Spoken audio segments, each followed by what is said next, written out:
नमस्कार, मैं रवीश कुमार। मुद्दों को भले ना जगह मिल रही हो, मगर हार जीत के हिसाब से ही सही नगरपालिका चुनावों को मीडिया में काफी जगह मिलने लगी है। बीजेपी ने पंचायत, जिला परिषद, नगरपालिका और निगमों के चुनावों को राजनीतिक रूप से महत्वपूर्ण बना दिया है। इन चुनावों की राजनीतिक खोज या कहिए कि फिर से खोज का काम बीजेपी ने ही किया।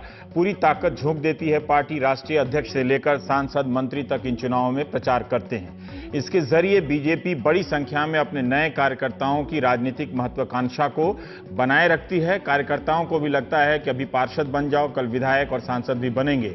इस तरह से कार्यकर्ताओं की फौज को खपाने का या उन्हें सक्रिय रखने का बीजेपी ने एक बड़ा ही अच्छा तरीका निकाला है।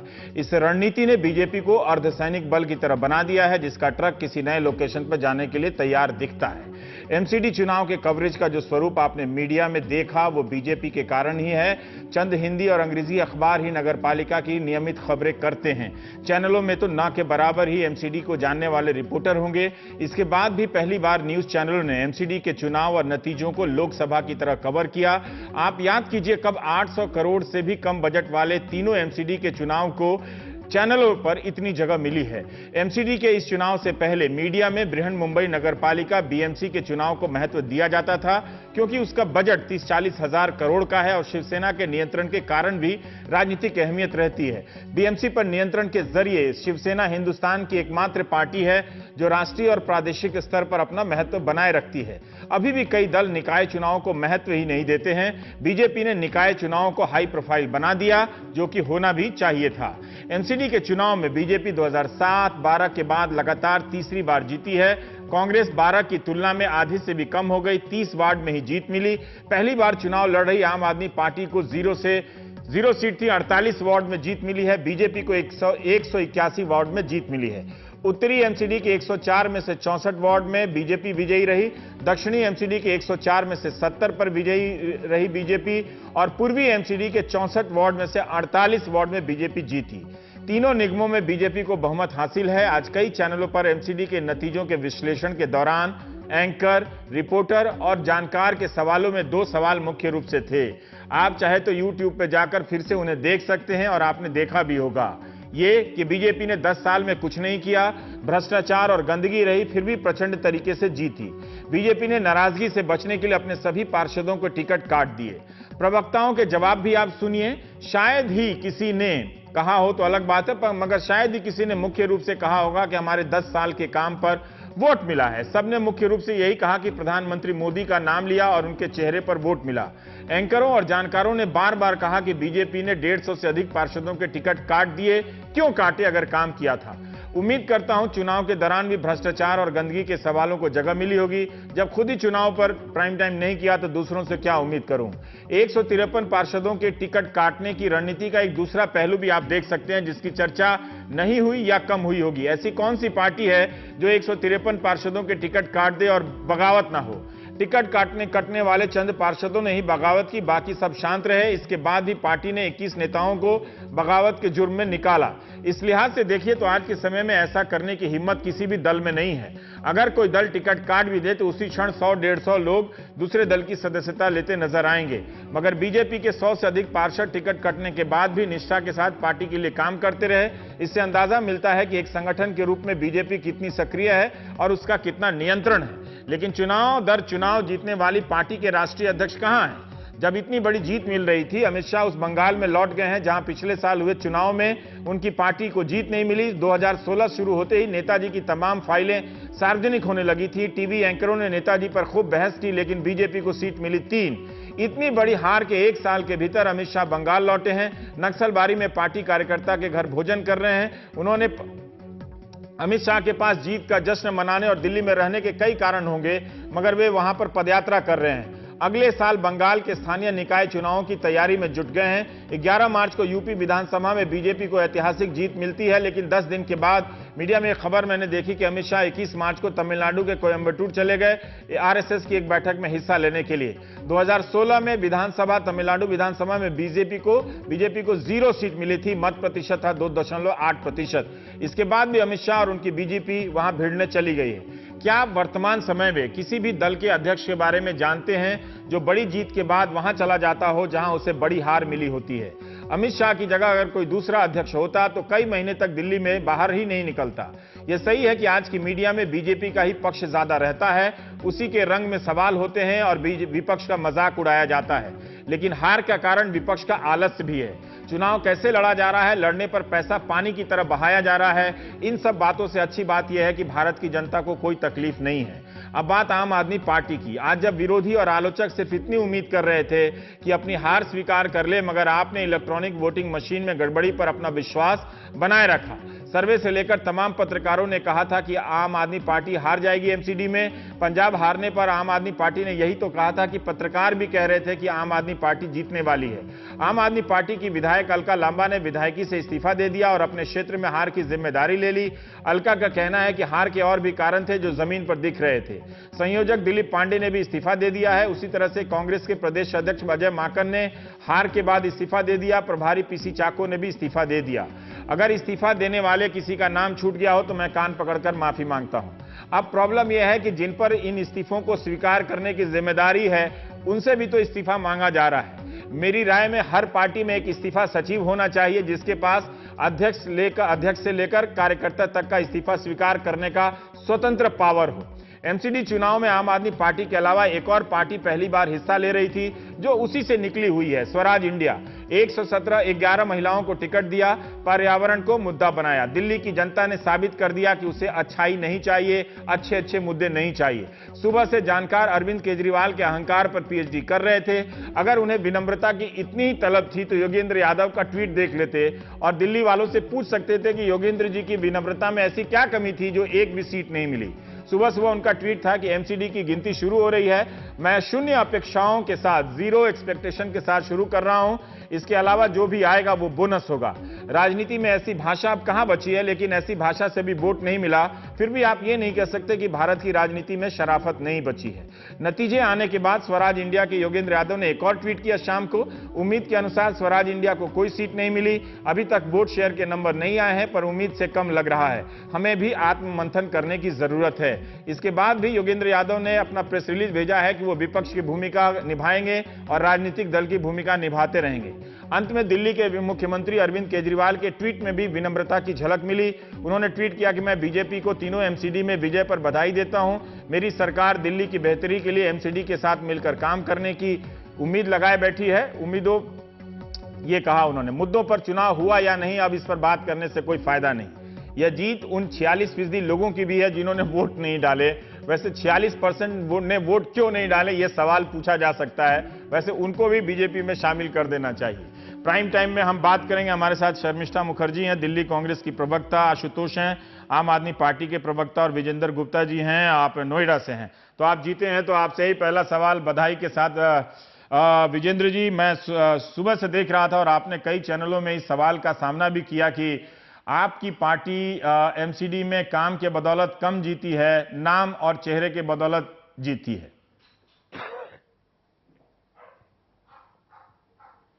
मैं रवि शेख तो चाहूंगा, आपने मुझे नोएडा से शायद इंट्रोड्यूस किया है। मैं नोएडा से नहीं हूं। अच्छा, मैं दिल्ली से हूं। नहीं, आप नोएडा में हैं इस वक्त।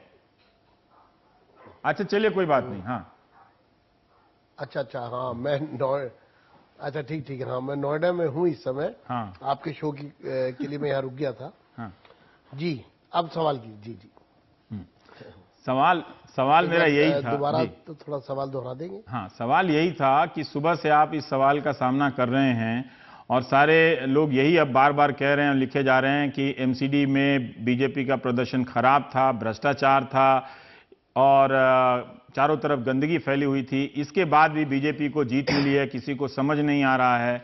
आप कह रहे हैं कि मोदी जी के कारण जीत मिली है, तो क्या ऐसा भी हो सकता है कि इतने सारे आरोपों के बाद भी सिर्फ मोदी जी के कारण आपको जीत मिल सकती है? देखिए, मैं रवि जी 2-3 बातें स्पष्ट कर दूं जो आपने अपने वक्तव्य में भी कही। पहला तो यह है कि 181 सीटों पर भारतीय जनता पार्टी जीती है। ये कोई छोटी मोटी जीत नहीं है, बहुत बड़ी जीत है। लोगों का एक बहुत बड़ा विश्वास भारतीय जनता पार्टी के प्रति प्रकट हुआ है, क्योंकि बाकी पार्टियां जो हैं वो जमानत जब्त पार्टी के रूप में इस चुनाव में देखी जा सकती हैं। आपने कहा कि ये जो चुनाव है ये बहुत महत्व का चुनाव बन गया, पूरा देश इसको ऐसे दिखाया जा रहा है जैसे लोकसभा के चुनाव होते हैं, नगर निगम के चुनाव। ये मीडिया इसको क्यों दिखा रहा है ये आप भी समझ सकते हैं, क्योंकि 2 साल पहले दिल्ली में एक नई पार्टी आई थी जिसने 67 सीटें जीतकर चुनाव जीता था, और पूरे देश की नजर इन नगर निगम के चुनावों में थी, क्योंकि इन 2 साल के बाद उस पार्टी के बारे में लोग क्या सोचते हैं जिस पार्टी ने 70 में से 67 सीटें जीती। इसलिए ये चुनाव महत्व का बन गया, और इसलिए ये चुनाव बड़े महत्व का है कि आम आदमी पार्टी के प्रदर्शन को लेकर लोगों में भारी निराशा हुई है, उनके क्रियाकलापों को लेकर के भारी निराशा हुई है, उनके काम करने के तरीके को लेकर भारी निराशा हुई है। लोगों में उनका विश्वास इस पार्टी ने खोया है, और ये एक बहुत बड़ा कारण है कि आम आदमी पार्टी के गर्त में जाने का इस चुनावों में। जो रेफरेंडम मैं कहूंगा इस पार्टी के खिलाफ, ये चुनाव रेफरेंडम के रूप में देखे जाने चाहिए। दूसरा, कांग्रेस बिखर रही है। कांग्रेस का उत्तर प्रदेश में जो प्रदर्शन हुआ, लोग ये उम्मीद कर रहे थे कि शायद दिल्ली के इन चुनावों से कांग्रेस उठ करके वापस आएगी, लेकिन देखा यह जा रहा है कि कांग्रेस के अंदर ही अंतर्द्वंद है। नेतृत्व के प्रति लोगों की जो सद्भावना है वो समाप्त हो रही है, सवाल खड़े हो रहे हैं, लोग कांग्रेस छोड़कर बाहर आ रहे हैं। तो कांग्रेस एक बिखरी हुई पार्टी के रूप में लोगों के सामने। भारतीय जनता पार्टी के पास एक एबल लीडरशिप है। नरेंद्र मोदी जी इस देश के प्रधानमंत्री हैं, और उन्होंने भी 3 साल सरकार चलाने के बाद लोगों के बीच ये में नहीं बताया, वही तो मैं कह रहा हूं कि आपने अपनी जीत का कारण कांग्रेस को बताया, आम आदमी पार्टी को बताया और मोदी जी को बताया। मैं यही कह रहा हूं, दूसरों के जो सवाल पूछे जा रहे थे कि एमसीडी में आपका काम नहीं रहा, भ्रष्टाचार रहा, गंदगी रही, इसके बाद भी आप जीते। मैं इस पे पूछ रहा हूं आपसे। नहीं, ऐसा नहीं है। देखिए, ये जनता के मैंडेट की इंसल्ट करना होगा ये कह करके। जब इतने प्रचंड बहुमत से किसी पार्टी को जनता जिता रही है तो आपको लोकतंत्र में जनता की भावनाओं का ध्यान रखना पड़ेगा। अगर आप उसको नकार देंगे तो ये अलोकतांत्रिक। आप बताइए ना, तो यही तो मैंने कहा, मैं नहीं नकार रहा हूं, आप उसको पीछे कर रहे हैं। देखा है। हाँ, मैं पीछे नहीं कर रहा। एक कारण बहुत बड़ा है, मैंने 2 कारण बताए। दोनों पार्टियों का विघटन एक बहुत बड़ा कारण है। तीसरा, मोदी जी के प्रति लोगों की जो आस्था है, जो मोदी जी के प्रति, देश के प्रधानमंत्री के प्रति जो लोगों की सद्भावना है, वो एक बड़ा कारण है भारतीय जनता पार्टी में लोगों का विश्वास प्रकट करने का। अब आइए उस मुद्दे पर जो आप बात करना चाह रहे थे। मुद्दा यह है कि दिल्ली की नगर निगमों को लगातार दबाया गया है। लोगों ने बड़े नजदीक से देखा है। एक यूनिफाइड बॉडी को ट्राइफरकेट किया गया, 3 हिस्सों में बांटा गया। ये बात पहले दिन से उठ रही है कि फाइनेंशियल वायबिलिटी एक सवाल है।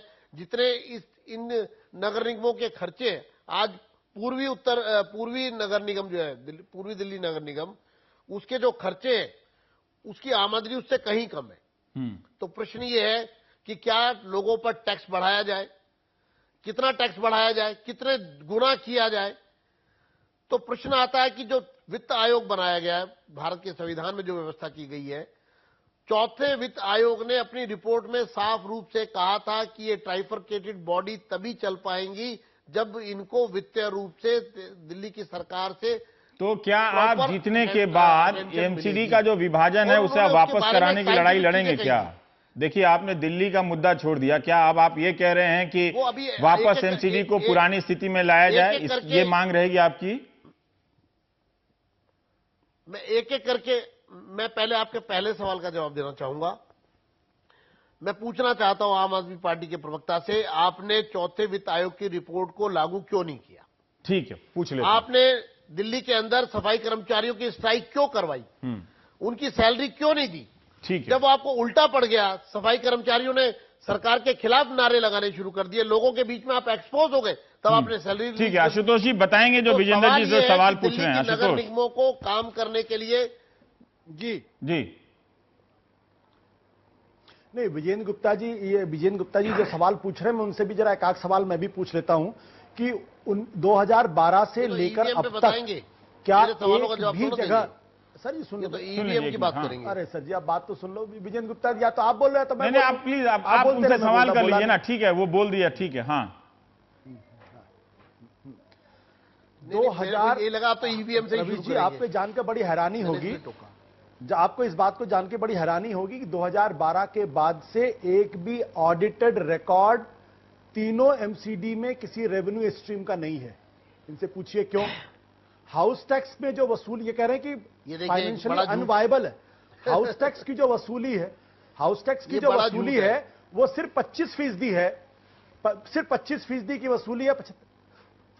रमेश जी, मुझे लगता है कि आप विजेंद्र गुप्ता जी की बोले वही बोलते हैं, मैं चुप रहता हूं थोड़ी देर तक। नहीं वो नहीं बोल रहे हैं, आप बोलिए ना। आपने तो कहा था कि सबके टैक्स माफ कर देंगे, तब भी आप नहीं जीत अरे पाए। हाँ रवि जी, इनको ये नहीं मालूम वहां पर विजेंद्र जी प्लीज अब आप चुप रहिए। विजेंद्र जी एक सेकंड उनको बोलने दीजिए, आपके पास आऊंगा। मैं बैठा रहता हूं चुपचाप सर इसीलिए ये डिबेट वाला प्रोग्राम कम करने लगा हूं मैं। अब इनको बोलने दीजिए, फिर मैं आऊंगा आपके पास। प्लीज छोड़ दीजिए ना, उनको बोलने दीजिए। जैसे वो आप बोल रहे थे वो चुप थे, तो उनको भी बोलने दीजिए। आप थोड़ा चुप रहिए। हाँ आशुतोष। हाँ ठीक ठीक ठीक। मैं जानता हूं विजेंद्र गुप्ता जी बिना बोले रहेंगे नहीं। अब मैंने ये कहा, ये कह रहे हैं कि फाइनेंशियली अनवायबल है। फाइनेंशियली अनवायबल इसलिए क्योंकि जो पार्किंग माफिया काम करता है उसका पैसा बीजेपी के पास जाता है। दिल्ली के अंदर जो हाउस टैक्स का माफिया है उसका पैसा बीजेपी के पास जाता है। दिल्ली के अंदर जो बड़े बड़े बोर्ड्स लगते हैं जिसपे विज्ञापन चलता है उसके माफिया का पैसा बीजेपी के पास जाता है। जब आप हाउस टैक्स वसूलेंगे ही नहीं, जब आपका रानी झांसी का जो फ्लाईओवर है जिसका ओरिजिनल बजट 177 करोड़ था पिछले 10 सालों में, आज वो 786 करोड़ हो गया है, और वो फ्लाईओवर कहां है ये पूरा देश पूछ रहा है, पूरी दिल्ली की सरकार पूछ रही है, दिल्ली के लोग पूछ रहे हैं, इसका उनके पास कोई जवाब नहीं है। 1942 करोड़ का घोटाला पेंशन का है जो बीजेपी की एमसीडी ने किया है। 10 करोड़ की एक वेबसाइट बीजेपी बनाती है इस देश के अंदर, ये अकेली सरकार है। 20,000 घोस्ट एम्प्लॉइज हैं ये बीजेपी। आप ही मुझे बताइए ना कि इसके बाद भी आप क्यों नहीं जीते। आशुतोष मुझे आप बताइए ना कि इतने सारे आरोप जो आप लगा रहे हैं वो तो आप पब्लिक के बीच में लगाए ही होंगे अपनी चुनावी सभाओं में, फिर लोगों ने आपके इन आरोपों पर भरोसा क्यों नहीं किया।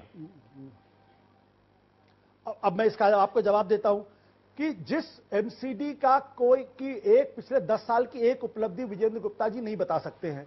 आम आदमी पार्टी ने पिछले 2 सालों के अंदर चाहे बिजली का मसला हो, चाहे पानी का मसला हो, चाहे सरकारी स्कूलों का मसला हो, चाहे वैट माफी का मसला हो, चाहे कुछ भी हो, जीरो टैक्स बजट 2 साल में दिया, एक भी टैक्स नहीं लगाया। आप क्यों नहीं जीते? उसके बाद अब हमको खबर यही बता रहा हूं मैं। अब उसके बाद खबर यह मिलती है कि बीजेपी की 181 सीटें मिल गई।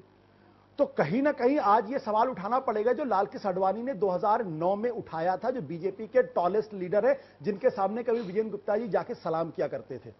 इनके जीवीएल नरसिम्हा राव बाकायदा रिसर्च करके लिख कर आए थे। अब तो बीजेपी ने छोड़ दिया है उस मुद्दे को। डेमोक्रेसी है कि कभी उनको लगता था, पर आज बीजेपी सुधर गई है इस मसले पे कि वो अब नहीं उठाती है। तो कहीं आप बीजेपी की तरह 10 साल लगाना चाहते हैं कि 10 साल बाद ईवीएम का मुद्दा आपको छोड़ना पड़ जाए, जिस तरह से बीजेपी ने आज छोड़ा है।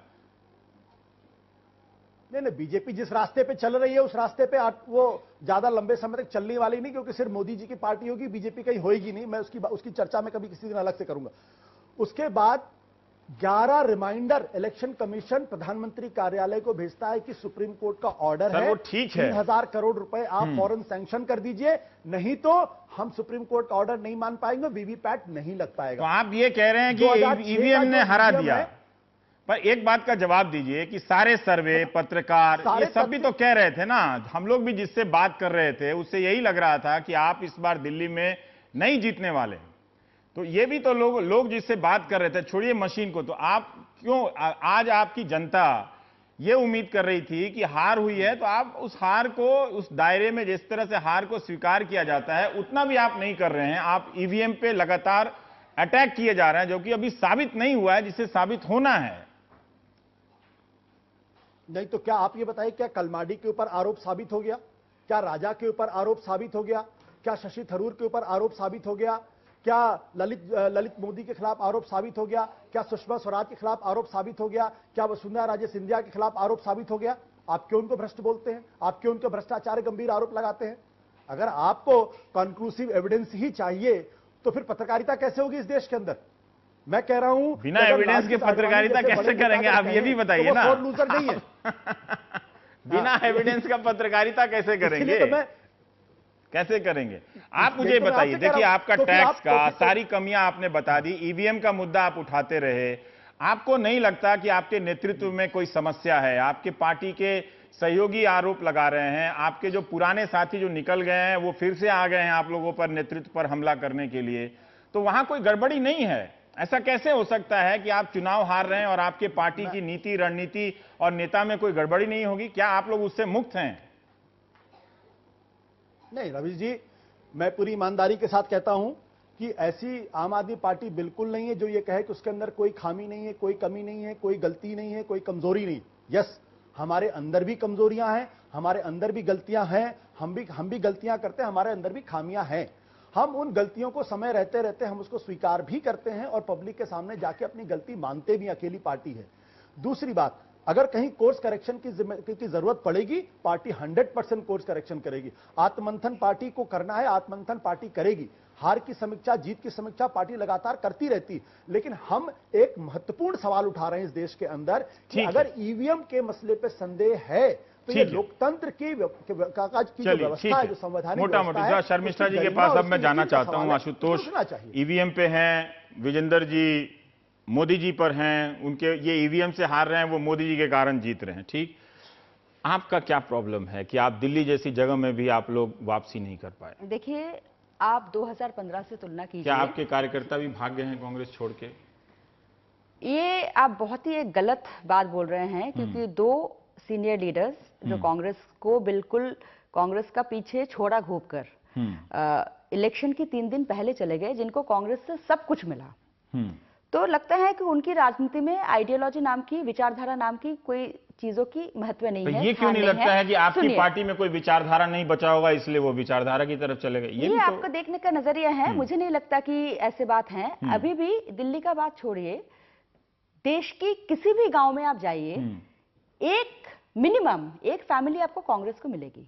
एक ही फैमिली कांग्रेस की रह गई है ना, कहीं ऐसा ना हो कि वही मिनिमम रहे। रवीश जी, अगर आप हर बात को ट्विस्ट करना चाहते हैं तो आप ट्विस्ट कीजिए। तो मुझे मैंने बताइए बोला कि कि मिनिमम एक, मतलब कम से कम एक। अब उसको आप बोल रहे हैं कि एक ही फैमिली मिलेगी। तो अगर आप जानबूझ के अगर ट्विस्ट करना चाहते हैं तो इतनी लगातार के बाद दिल्ली एक सुरक्षित जगह है, नई पार्टी के लिए भी और पुरानी पार्टी के वापसी के लिए। आप देखिए, पुरानी पार्टी की वापसी, एक चीज होता है वोट शेयर। हमारा जो मल्टी पार्टी सिस्टम है उसमें फर्स्ट पास्ट द पोस्ट वो जो है, तो उसमें जो जिनको मेजॉरिटी मिलती है वो मतलब वो सिंपल मेजॉरिटी से जीत जाते हैं। लेकिन एक जो वोट शेयर होते हैं वो भी रिफ्लेक्ट करते हैं कि पार्टी कितना अपना लॉस्ट ग्राउंड रिकवर कर रहे हैं। 2 साल पहले हमारा वोट शेयर थी असेंबली इलेक्शन में 9%, अभी है 21.5%। 9.5%, 21.5%। वोट शेयर के हिसाब से अगर आप देखेंगे तो कांग्रेस को सबसे ज्यादा मिली हैं। इसमें लोग, हाँ बेशक आम आदमी पार्टी को ज्यादा सीटें मिली हैं, लेकिन वोट शेयर के माध्यम से, पब्लिक परसेप्शन के माध्यम से अगर सचमुच किसी का बहुत जबरदस्त हार हुई है वो है आम आदमी पार्टी की। और उनका भी आपकी सफलता है वोट परसेंट का, आप 9 से 21 पर हैं। डेफिनेटली देखिए, हम एक बिल्कुल रॉक बॉटम पर पहुंच गए थे और किसी भी पॉलिटिकल पार्टी या किसी भी लीडर का पास मैजिक जादू छड़ी नहीं होता है। सही बताइए, क्या आपकी पार्टी के कार्यकर्ता उस शिद्दत से, बड़े वाले नेता जो मंत्री रहे हैं बहुत दिनों तक, वो लोग प्रचार कर रहे थे एमसीडी के चुनाव में जिस तरह से बीजेपी के सांसद या विधायक करते हैं? देखिए, सारे जो हमारे सीनियर लीडर्स हैं सभी को डीपीसीसी की तरफ से लेटर गया, रिक्वेस्ट लेटर, लेकिन गए और नहीं। सुनिए, गए या नहीं गए वो मुझे नहीं पता, लेकिन बहुत सारे आप प्रवक्ता हैं। नहीं, मैं बता रही हूँ सर, आप वो लोग जब बात कर रहे थे तो आप तो यू आर नॉट, वही मैं उनको भी अगर आप कंटिन्यूअसली इंटरप्ट करेंगे तो कोई फायदा नहीं। आप बताइए ना, डीपीसी से चिट्ठी गया, मैं तो बता ही रही हूँ, लेकिन अगर आप कंटिन्यूअसली इंटरप्ट करेंगे तो मैं कैसे बताऊंगी। एमसीडी इलेक्शन में ये काउंसिलर्स के ऊपर होते हैं, वो किनको बुलाना चाहते हैं, किनको नहीं बुलाना चाहते हैं। आपको याद होगा लवली जी, जिस दिन उन्होंने बीजेपी ज्वाइन करे उसके पहले शाम वो कैंपेन कर रहे थे। संदीप दीक्षित जी ने कैंपेन किया, हारून यूसुफ जी ने कैंपेन किया। शीला जी के बारे में मुझे ऑनेस्टली नहीं पता कि उन्होंने कैंपेन किया या नहीं किया, बट अदरवाइज ऐसा कौन सी और लीडर है जिन्होंने कैंपेन नहीं किया? अशोक वालिया जी, डॉक्टर वालिया, वो बीमार हैं।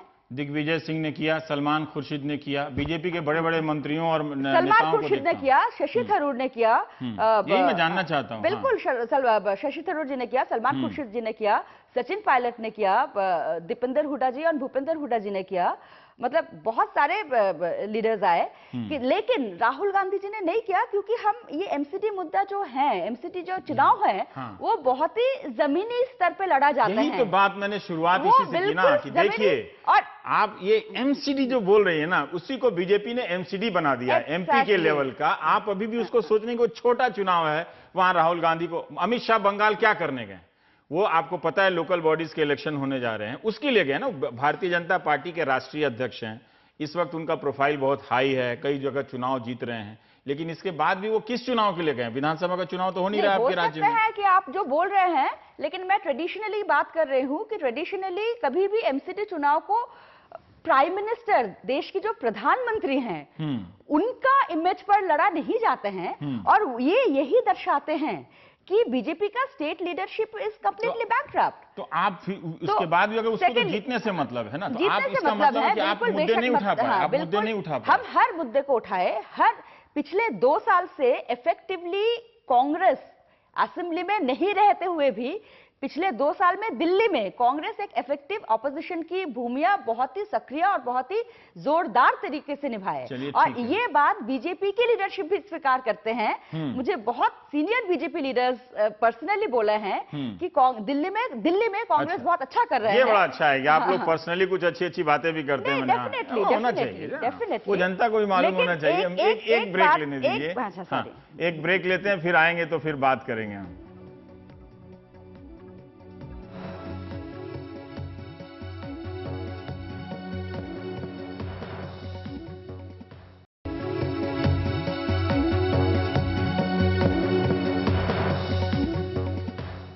विजेंद्र गुप्ता जी, अभी आशुतोष ने ब्रेक से पहले ईवीएम का सवाल उठाया था कि आप लोग भी कभी किसी वक्त ईवीएम पर सवाल उठाते थे। आप लोगों को किस तरह का जवाब मिला? कैसे संतुष्ट हुए कि आप लोगों ने अब ईवीएम पर सवाल उठाना बंद कर दिया है? किस किस से बात किया आप लोगों ने? देखिए, मैं समझता हूं कि आशुतोष जी जो प्रश्न करने की कोशिश कर रहे हैं, उस प्रश्न में वो खुद घिरे हुए हैं, क्योंकि 2 साल पहले जब ये जीते थे तब इन्होंने ईवीएम पर सवाल नहीं उठाया, लेकिन जब से इन्होंने हारना शुरू किया है, पंजाब में हारे, गोवा में हारे, दिल्ली में हारे, तो अब ये लगातार ईवीएम की बात कर रहे हैं। आप जो कुछ साल पहले आशुतोष ने कहा कि आप लोग भी पहले उठाते थे ईवीएम पे सवाल। मैंने कहा मैं उस बहस में नहीं जाना चाहता, मैं उस बहस में नहीं जाना चाहता, क्योंकि ये मुद्दे से भटकाना चाह रहे हैं। तो आप फिर इस बहस में क्यों आ रहे हैं? विफलता है उसको ये छुपाना चाह रहे हैं, राइट। और ये इसको लंदन और अमेरिका की बात करके ये चुनाव से लोगों का ध्यान हटाना चाहते हैं, जबकि लोग ये सुनना चाहते हैं कि लोगों ने इनको क्यों हराया। दूसरा, आपने एक बात कही कि भारतीय जनता पार्टी ने 153 पार्षदों की टिकट काट दी। मैं आपको याद दिला दूं, 2012 के चुनाव में भी 117 पार्षदों को टिकट नहीं मिला था, जब मैं अध्यक्ष था। अच्छा, तो ऐसा नहीं है कि भारतीय जनता पार्टी, क्योंकि ये सीटों का बड़ा भारी रीशफलिंग होता है, एक बात आप समझ लीजिए, यहां पर 50% रिजर्वेशन है, और जो सीट जनरल है वो जरूरी नहीं है अगली बार भी जनरल होगी, वो महिला भी हो सकती है, वो शेड्यूल कास्ट रिजर्व भी हो सकती है, वो शेड्यूल कास्ट महिला रिजर्व भी हो सकती है। तो इसलिए ये जो आशुतोष ने आरोप लगाया कि घोष कर्मचारी एमसीडी में सफाई कर्मचारी हैं हजारों की संख्या में, क्या ये सही है? बहुत अच्छा, बिल्कुल। मैं ये गुमराह कर रहे हैं, मैं यही कहना चाहता हूं, क्योंकि इनकी पूरी कैंपेन झूठ की बिसात पर है। देखिए, एमसीडी के अंदर भारतीय जनता पार्टी ने बायोमेट्रिक अटेंडेंस सिस्टम लागू किया। बायोमेट्रिक अटेंडेंस सिस्टम नहीं था जब तक ये घोस्ट एम्प्लॉय की बात सामान्यतः होती थी, लोग अटेंडेंस लगाकर चले जाते थे, लेकिन अब बायोमेट्रिक अटेंडेंस, ये हमारा रिफॉर्म प्रोग्राम है जो पूरी दुनिया ने हमसे अडॉप्ट किया, दिल्ली नगर निगम से। विदेशों से लोग आते हैं कि 1.5 लाख एम्प्लॉय दिल्ली नगर निगम में रोजाना 3 बार, एक दिन में 3 बार बायोमेट्रिक से अटेंडेंस देते हैं। सुबह जब आते हैं तब उनका आई कांटेक्ट और थंब इंप्रेशन देना पड़ता है, लंच के बाद देना पड़ता है। उनका परफॉर्मेंस कितना सुधर गया है 3 बार अटेंडेंस लगाने से? बायोमेट्रिक पर अटेंडेंस देनी पड़ती है। विजेंद्र गुप्ता जी, उससे उनका परफॉर्मेंस सुधरा है? दिल्ली की सफाई, मच्छर, डेंगू, चिकनगुनिया के मामले में कुछ सुधार हुआ है? परफॉर्मेंस भी सुधरा है। मैं आपको बताना चाहता हूं, परफॉर्मेंस भी सुधरा है और घोस्ट एम्प्लॉय की समस्या हमेशा के लिए खत्म हो गई। अच्छा, अब दिल्ली नगर निगम में एक भी घोस्ट एम्प्लॉय नहीं है। मैं ये ऑन रिकॉर्ड कह रहा हूं आपके चैनल पर। मैं चुनौती देता हूं। देखिए अभिजेंद्र जी क्या कह रहे हैं, आपने जो एक बड़ा सा मुद्दा उठाया कि इनके पास घोस्ट एम्प्लॉय हैं, फर्जी एम्प्लॉय हैं, वो तो कह रहे हैं कि उन्होंने बायोमेट्रिक सिस्टम लगा के उसका समाधान कर दिया है, अब कोई भी वहां पर फर्जी या इस तरह से दूसरे नाम से वहां एम्प्लॉय नहीं है। इसी तरह से अभी विजेंद्र जी कह रहे हैं कि आप झूठ के मुद्दे ज्यादा खड़े कर देते हैं। पॉसिबल ही नहीं है, पॉसिबल ही नहीं है कह रहे हैं जी। पॉसिबल ही नहीं है वहां अच्छा, पे अब उनको घोस्ट बोलने एम्प्लॉय दीजिए, होना। इस पर जवाब जरा समय लेता हमने हूं। ई टेंडरिंग की। ठीक है, एक अब उनको बोलने दीजिए, हो गया पॉइंट। आरोप जी तो कई लगाए ना, मैं सब पर जवाब देना चाहता हूँ। जी, आप बोलिए जरा सा, आशुतोष दीजिए जवाब की घोस्ट एम्प्लॉय तो अब है नहीं। मैं इनकी हर बात को झूठ, इन्होंने कहा कि एमसीडी में ऑडिट नहीं होता। हाँ। इनकी जानकारी के लिए दिल्ली नगर निगम एक ऐसा म्युनिसिपल सिस्टम है जिसमें सीएजी के ऑडिटर बैठे हुए हैं परमानेंट, ठीक है और वो आशुतोष कमिश्नर के पैरेलल सिस्टम है। जी कमिश्नर दीजिए जवाब जरा। इन्होंने चैलेंज किया है कि एक भी घोस्ट एम्प्लॉय नहीं है, थोड़ा समय कम है, इसलिए आप जवाब दे दीजिए इस पॉइंट का। अरे मैं एक सेकंड। और तीसरा, हर साल देखिए हंसने से बात नहीं बनेगी, सवालों के जवाब देने पड़ेंगे। लोग आपकी हंसी को दे रहे हैं जवाब, एक जब सेकंड, आपके हाँ, पास वही तो जवाब इसीलिए नहीं होते। सवाल पर आ और रहा हूं। सुनिए आप, एमसीडी का सीएजी ऑडिट होता मैं है, माफी हर चाहता हूं साल रवीश। सीएजी ऑडिट होता है। ठीक है, आप जवाब दीजिए सीधा, आशुतोष उन पर टिप्पणी मत कीजिए, आप जवाब दीजिए। हाँ बताइए, अब आप हंसिए जी, और बताइए। एक सेकंड विजेंद्र जी। हाँ हाँ बताइए बताइए। देखिए, अभी थोड़ी देर बाद अगर आप विजेंद्र जी से बात करेंगे तो विजेंद्र जी ये भी कह देंगे कि एमसीडी दुनिया की सबसे ईमानदार संस्था है, उसमें भ्रष्टाचार का एक भी क नहीं है, ख नहीं है, ग नहीं है। और अगर आप ज्यादा जोर देंगे तो यही कह देंगे एमसीडी नाम की कोई संस्था है ही नहीं दिल्ली के अंदर, ये भी कह देंगे। ये अब झगड़ा नहीं कीजिए जी, ये उस पार्टी के सदस्य हैं जिस पार्टी लॉजिक की बात करें, ये उस पार्टी के सदस्य हैं जिस पार्टी मूल व्यक्ति की तरह बात पूरे ना देश को एक पार्टी देखिए, फिर ये बोलने में तो बोलता नहीं था। बात ना करें, लॉजिक से बताएं। आप लोग बोलने में दिलचस्प नहीं है। आप ब्रेक से पहले ये शिकायत कर रही थी कि मीडिया आपके साथ भेदभाव करता है। देखिए, पॉलिटिक्स एक परसेप्शन नहीं रवीश, मैं अपनी बात पूरी कर लूं। मैं ये बता सकती हूँ, रवीश, मैं अपनी बात पूरी कर लूं। से हाँ दिल्ली कांग्रेस जिस तरह से ऑपोजिशन में नहीं रहते हुए भी हर इशू पर हमने, खबरें तो चलती थी आपकी भी, मैंने भी देखी। नहीं, खबरें बहुत कम चलती थी, और खबरें चलती भी तो बहुत समटाइम्स बायस चलती थी कि जहां हमारा 10,000 लोग हैं कोई धरना प्रदर्शन में, वहां बोलेगा कि 1,000 लोग हैं। सेकेंडली, मैं मीडिया का बात कर रही हूं, मैं डिबेट्स में जाती हूं, हमेशा इट्स आप वर्सेस बीजेपी, आप और बीजेपी का तू मैं कि कांग्रेस तो कहीं रेस पे है ही नहीं। ये परसेप्शन क्रिएट करने के लिए मैं आई एम सॉरी टू से, लेकिन मीडिया का भी कुछ हद तक जिम्मेदारी है। अच्छा, क्योंकि हम अगर रेस में होते ही नहीं तो हमारा वोट शेयर कैसे इंक्रीज होता, सबसे ज्यादा वोट शेयर हमारा कैसे इंक्रीज होता। ठीक है, चलिए, मैंने इसलिए आपका ये बात रख लिया। आशुतोष कह रहे थे, 1 मिनट है आशुतोष, अगर आप विजेंद्र जी का जवाब दे दें तो खुशी खुशी लौट जाएंगे वो, आज उनकी जीत का दिन है। हाँ, नहीं, मैं उनको जीत के तौर पे उनको बधाई भी देता हूं, लेकिन मेरी चिंता क्या है कि अभी अगर इस डिबेट को हम ज्यादा लंबा करेंगे तो वो अचानक अपनी टेबल पे खड़े हो जाते हैं, इसलिए मैं उनके सामने बात करने से बड़ा डरता हूं, बड़ा संकोच करता हूं। अब ऐसे बोलिएगा तो फिर वो भी कुछ बोलने लगेंगे, फिर सवाल का जवाब नहीं मिला ना। जो उन्होंने चैलेंज किया था वो तो आपने जवाब नहीं दिया ना। उन्होंने कहा कि बायोमेट्रिक सिस्टम से, मैं कह रहा हूं ना, हाँ भाई अगर वो ये बताना चाहते हैं कि वहां घोस्ट एम्प्लॉइज 20,000 नहीं है, हाँ। अगर वो ये बताना चाहते हैं वहां 1942 करोड़ का घोटाला वहां नहीं है, अगर वो कहना चाहते हैं कि वहां एक वेबसाइट 10 करोड़ की नहीं बनती है, तो भाई विजेंद्र गुप्ता जी महान हरिश्चंद्र के बाद सबसे बड़े नेता वही पैदा हुए हैं, और उनकी बात पे चलिए, आप बहुत यकीन बहुत कर लीजिए। शुक्रिया। आज आप उनकी विजेंद्र बात पे गुप्ता जी यकीन की कर जीत लीजिए। का दिन है। आपने अच्छी एक जानकारी दी कि आपके रहते हुए भी 117 लोगों के टिकट काटे गए थे। ये कोई पहली बार नहीं हुआ है, ये उन्होंने बताया, या मैं भी नहीं जानता था इस बात को लेकर। बड़े दिनों के बाद बहस की आदत थोड़ी छूट गई।